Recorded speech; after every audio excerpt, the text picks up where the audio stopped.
In the last episode of Modern Indian History series, we have discussed about the rise and fall of Portuguese power in India. In this episode, we will discuss the entry of Dutch and English in India. If you haven't subscribed to our channel, please subscribe to the Gyan Tales for more such exciting topics. Netherlands had got independence from Spanish Empire in 1581.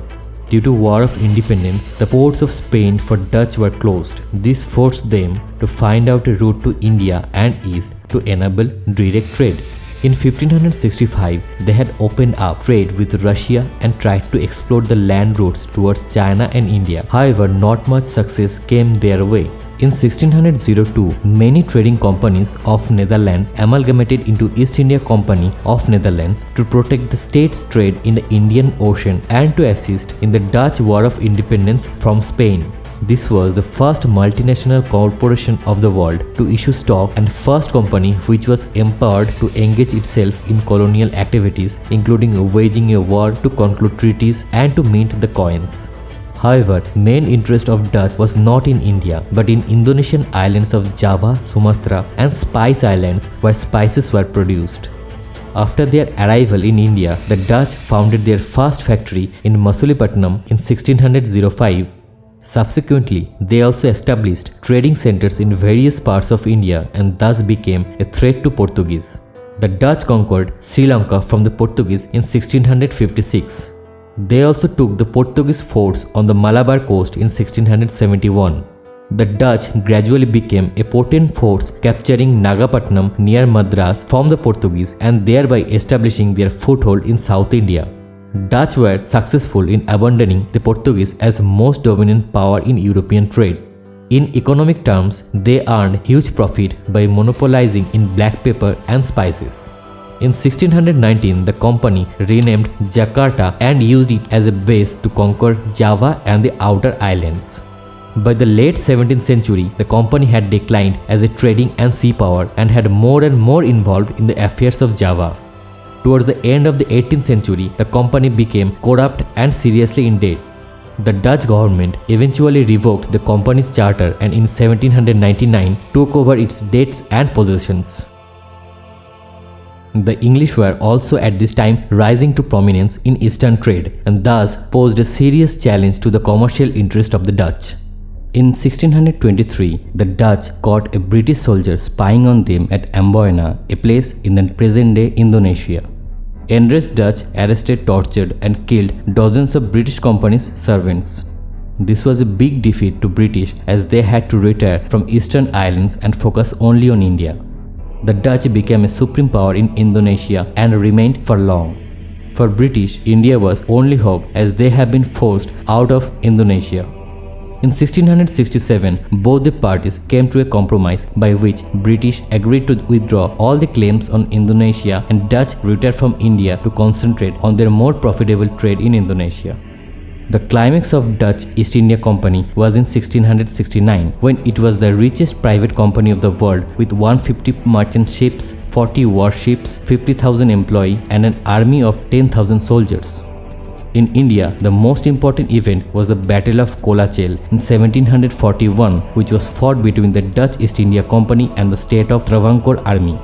This was a major defeat of an European power in India and marked the beginning of the end of the Dutch influence. Following the British capture of Bengal in 1757, Mir Jafar, the new Nawab of Bengal, getting frustrated with the East India Company, opened a secret negotiation with a representative of the Dutch East India Company to use them against the British. British East India Company Administrator Robert Clive was then preoccupied with fighting with the French. Dutch, seeing an opportunity to expand their influence, agreed to send troops to Chinsura, a place near to Calcutta. A fleet of 7 ships containing more than 1,500 Europeans arrived at the mouth of Hooghly River in October 1759 while the Nawab was meeting with Clive in Calcutta. But in the battle, Dutch were defeated by the English force.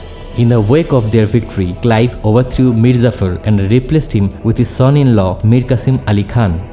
This was the second battle after Plassey that helped British to establish their supremacy in Bengal. Following the corruption and bankruptcy, the Dutch East India Company was formally dissolved in 1800. As the knowledge grew of the high profits earned by the Portuguese in Eastern trade, English traders too wanted a share. So, in 1599, a group of English merchants calling themselves the Merchant Adventurers formed a company with the rights of exclusive trading. Initially, a monopoly of 15 years was granted, which in 1609 extended by a fresh charter. In 1608, Captain Hawkins arrived at Jahangir's court, but the mission to establish a factory at Surat did not succeed due to the opposition from the Portuguese. Later, they started trading at Masulipattinam and opened their first factory there in 1611. It was only 1613 when Empress Jahangir granted permission to the English to establish a factory at Surat after Captain Thomas Best defeated the Portuguese in the Sea of Surat. The English company did not have a smooth progress as it had to contend with the Portuguese and the Dutch in the beginning. But the changing situation helped them and turned things in their favor. East India Company's position was improved by the Golden Firman issued to them by the Sultan of Golconda in 1632. In 1639, East India Company got permission from ruler of Chandragiri to build a fortified factory at Madras, which later became the Fort St. George. In 1662, Bombay had been gifted to King Charles II by the King of Portugal as dowry when Charles married Portuguese Princess Catherine. Bombay was then given over to East India Company, and immediately after acquiring Bombay from the British government, East India Company fortified Bombay and later shifted headquarters of Western Presidency from Surat to Bombay. After that, there was a long-term peace between English and the Portuguese. Also, by the Dutch-Anglo Compromise, as mentioned earlier, Dutch agreed not to interfere with English trade in India. Thus, English were able to rid off two arch-rivals in India. Bengal, being a large and rich province, attracted profit-seeking English merchants.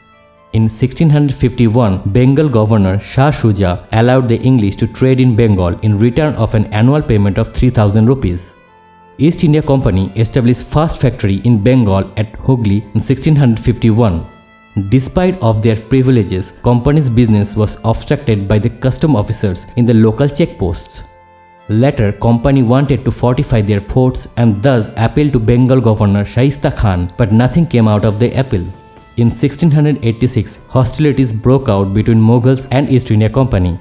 Mughal Empire driven them out of their factories and they were forced to seek refuge in fever-stricken island at the mouth of Ganga. Having discovered that they were not enough to fight Mughal Empire, they once again became the humble petitioner. In 1690, Job Charnock, a company agent, started negotiations with the Mughals so as to return to a place called Sultanate. Mughal authority readily pardoned them and Aurangzeb permitted them continuing the trade with a payment of 1 lakh rupees as compensation. This is mainly due to the following reason. First, they realized the foreign trade carried out by the company benefited the artisans and the merchants. Second, English, though weak on land, were having naval supremacy and capable of running Indian trade to Iran, West Asia, Africa and East Asia. In 1717, an English mission led by John Sherman to the court of Mughal Emperor Farrukhsiyar secured a firman giving large number of trade concessions. The firmans thus obtained are regarded as Magna Carta of the company. The important terms of the firmans are: first, exemption from custom duties excepting annual payment of 3,000 rupees as settled earlier. Second, company was permitted to issue dastak, that is passes, for transportation of such goods. 3. Company was permitted to rent more lands around Calcutta. 4. Exemption of all duties in Surat for an annual payment of 10,000 rupees. 5. It was ordered that the coins of the company minted at Bombay were to have currency throughout the Mughal Empire. After this, English only had to vanquish the French before they could be rid of competitors and establish their complete sway over India.